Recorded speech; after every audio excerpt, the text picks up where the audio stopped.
If only I could.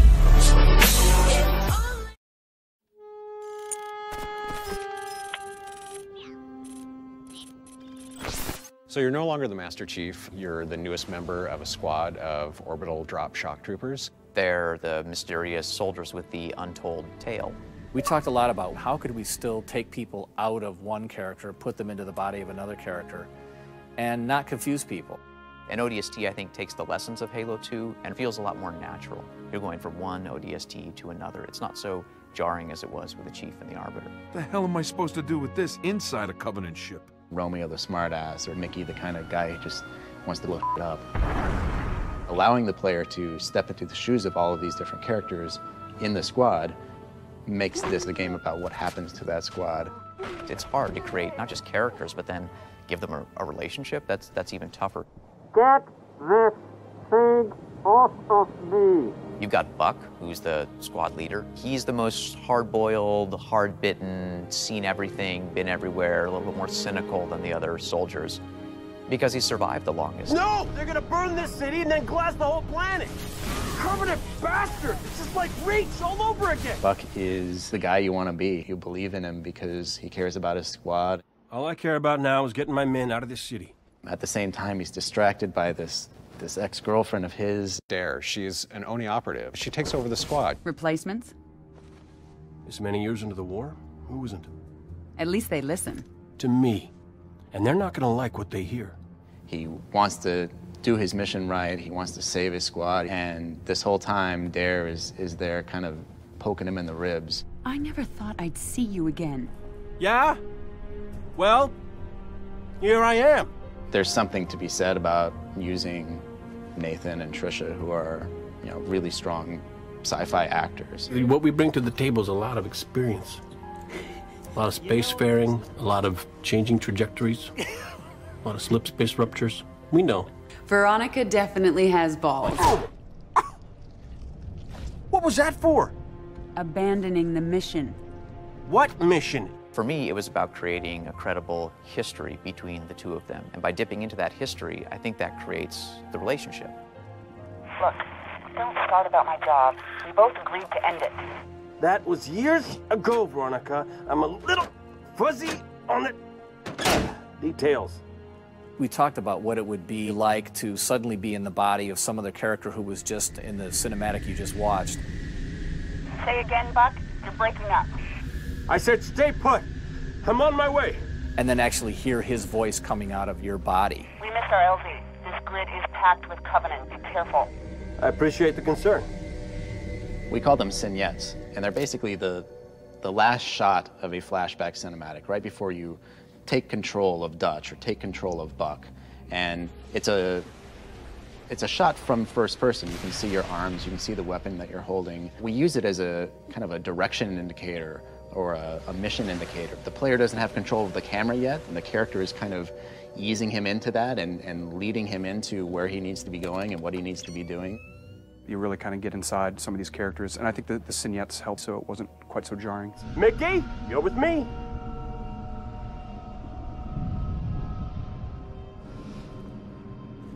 We often talked about the ODST as a kind of detective, lone gumshoe in the dark, mysterious city. Hey, let's drop one man that's not a Spartan on his own into a dangerous environment and let him really solve a mystery, let him find clues. We wanted to really get a different kind of Halo look and feel from what we've seen before. One of the cool challenges was how do we make the city of New Mombasa, in a way, a character in the game? Sound was critical in helping us really create that pacing and mood. We tried to make everything kind of quieter, especially when you were in the hub. We wanted the hub to be dark and rainy and have that film noir feel. There was a point halfway through the production where the programmer said, we can't implement rain in the engine. Maybe we don't actually have rain falling all over the place, but we have to have the feel of that rain is in the distance. It's raining in that environment because of the sound guys. We also switched the surface types on the ground to kind of have that wet, slappy footstep. As the thing started taking a life of its own, in no way did I want to hear any Halo music reused. It really deserved to have its own flavor from beginning to end. The score that Marty wrote really lent itself to both that film noir feeling and that feeling of loneliness that you have in the hub. How do you make a difference musically from the daytime action scenes and always bring you back to the nighttime hub was a little bit of a challenge. First thing I said is no monks. There just cannot be monks in this thing. I knew I could use a solo saxophone, which has a really nice interaction with orchestral instruments. It's not something you normally hear with an orchestra. And it could really just change the whole color and feeling that sort of carry you through the hub. As the game itself got bigger and bigger, I needed more and more music, which is why I have more gray hair, so that's how that goes. There are some key elements that you'll find in the city. What if the phones rang? What if the ticket kiosks began to spit tickets and coins came out of vending machines? What if the city was trying to communicate with you? What the heck's going on? Sir, I'm really sorry about this. I was just trying to get out of the city. The thing that's the most different for me playing this game is the ability to randomly pick up the radio play story, which tells an entirely different story with entirely new characters. Old Mombasa. Dad, this is ship. Listen, sweetheart. I wanted to tell you at breakfast, but you left so early. So the ringing phone became this jumping off point for what eventually became the superintendent. And then Sadie's story, too. A car just came out of nowhere, smashed all the brutes. Was that you? My head. I thought airbags were supposed to stop you from getting hurt. Your tax dollars at work.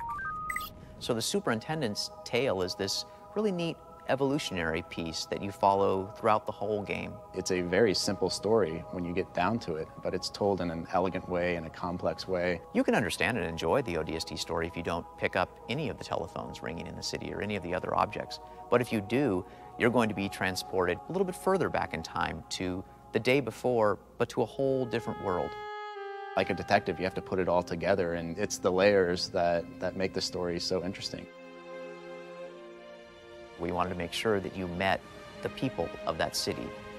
You knew the stakes, what you were fighting for.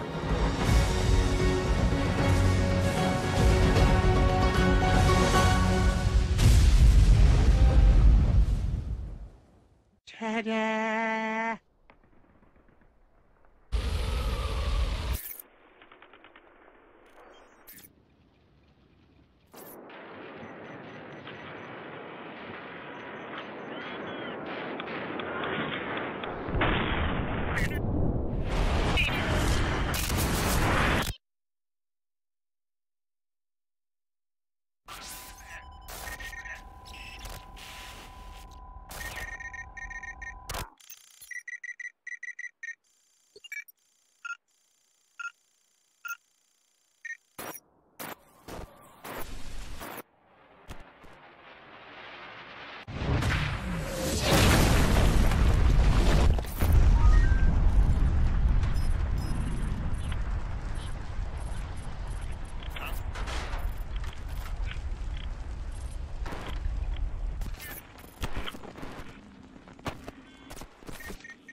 There was this great idea that we could get, you know, like maybe a 2-3 hour sort of mini campaign. Well, that was the original plan. Not quite what happened, but since we pretty much ended up making a full game. The game gets more and more ambitious, and then next thing you know, it's not like anything you've worked on before. We knew that we wanted to keep what was great, that people loved about the Halo experience, that 30 seconds of fun over and over again. We knew we had to preserve that, but at the same time, give it an ODST spin. We wanted to try something that we'd never done before, and I think that means breaking the mold of what people expect from Halo. Here's an engine, here's a story, you got a year, go.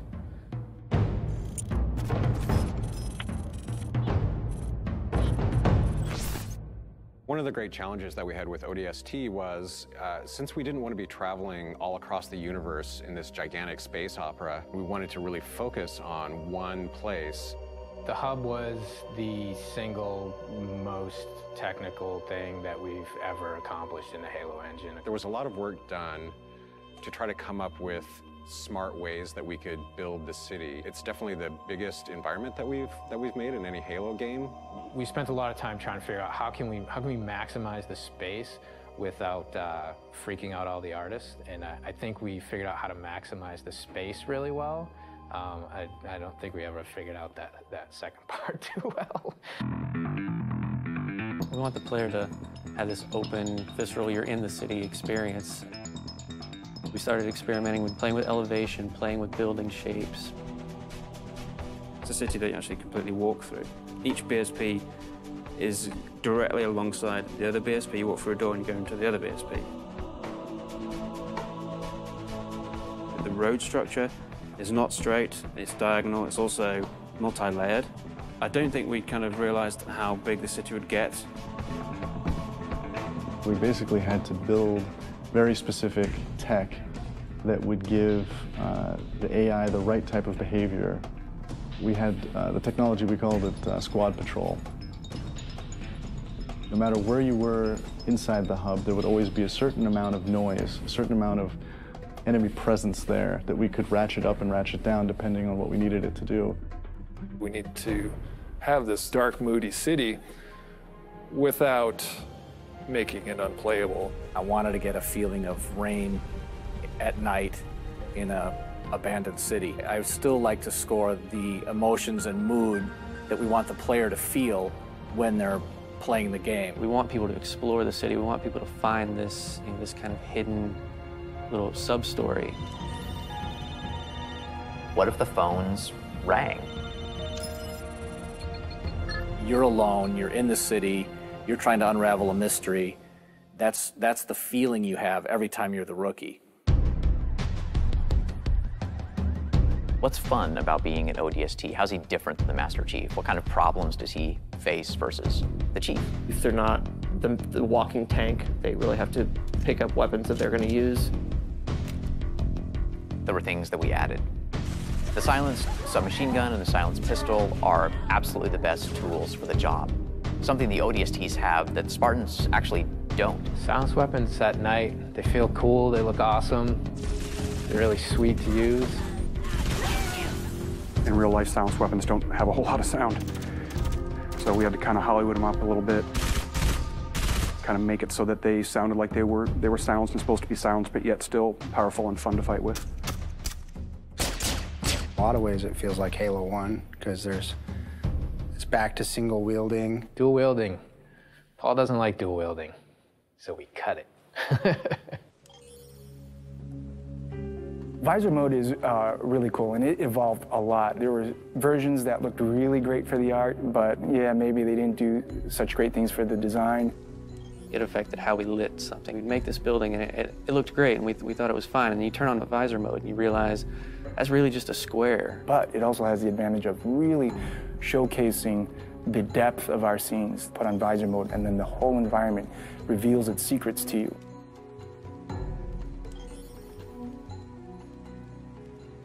You know what sucks about big cities? You can get lost really quick. And that's where we came up with ideas for the Visor database, where you have a great map of the city that not only shows you where you are, but allows you to choose where you want to go. If you don't have that tool to help you navigate the city, you're never going to find the high-action flashback scenes, which we were banking on to be the core fun of the game. It's a very simple idea. It was an amazing struggle to get there. When you combine those things that we took away with things that we added, such as the visor, even though you might feel a bit more vulnerable, you have the right tools for the job. The hardest part moving from Halo 3 to ODST was just the difference in the play styles of the characters. If you look at the Master Chief in the course of the Halo games, he became ridiculously powerful over time. And ODST feels very different because when you start taking fire, you can't just continually keep kicking ass. You have to actually look for cover because you don't have a motion tracker like the Chief. Bringing back the health was something that was born out of a discussion about how can we add long-term level of tension to the game. For us, health is important in the ODST's world because it reminds you that you're vulnerable. We want to experience the story through the eyes of many different characters. We wanted to bring back the guys from Firefly again, Nathan Fillion, Adam Baldwin, and Alan Tudyk, trying to find the perfect film noir blonde. We thought about Tricia Helfer. Orders are orders. Come on, Veronica. What could be more important than that carrier? My orders. And Buck, call me Captain. I'll pass on that dance, but you can show me where to sit. These little scenes, we wanted to have their own mystery. It was the story of one guy, one object, one high-action moment. And for us, the clue objects were the key. Dutch, we need to get above this crap. Link with the B-net. One of our drones must have seen where they hit. When you find a clue, you're actually going back in time and playing in the boots from another ODST's perspective. Good hunting, boys. I'm keeping my boots on the ground. You've got 5 main characters. Banshees! Each of the characters have things to say from first person. Not only ground you in the character, but also give you some really useful tactical information about the battlefield. It's coming to drop in behind us. They must know this is our rally point. Where the heck did these buggers come from? Underground tunnels are filled with the dead weapons. We got ammo and weapons on the high ground. Move it, move it. Without spending a lot of effort personalizing each of those characters, then it wouldn't mean as much when you stepped into their boots. Look out! Bam, said the lady. So I hope it's the right balance of new and old, that it doesn't come off like we've screwed the pooch on this one. But I do think they will probably walk away from this honestly wanting more. Honestly, if we had more time to do ODST, I really don't know what we would do differently. So if I got another 2 weeks, I don't know. I guess I'd play more ODST.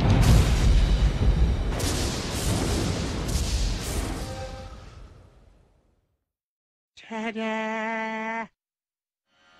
You know the music. Time to dance. We are dropping into hell, troopers! Stand by to adjust trajectory. EMP, losing power. We're going in hard!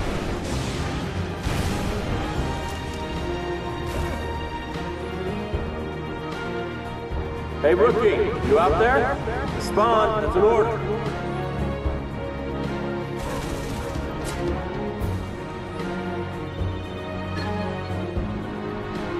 Orders are orders. We're way off course. We're heading exactly where I need to go. This ain't a job you want to rush. That do it? Signal's good. Arm the other detonators and pull back to me. Come on, tough guy, we gotta blow this bridge. Now's one of those times. Pays to be the strong, silent type.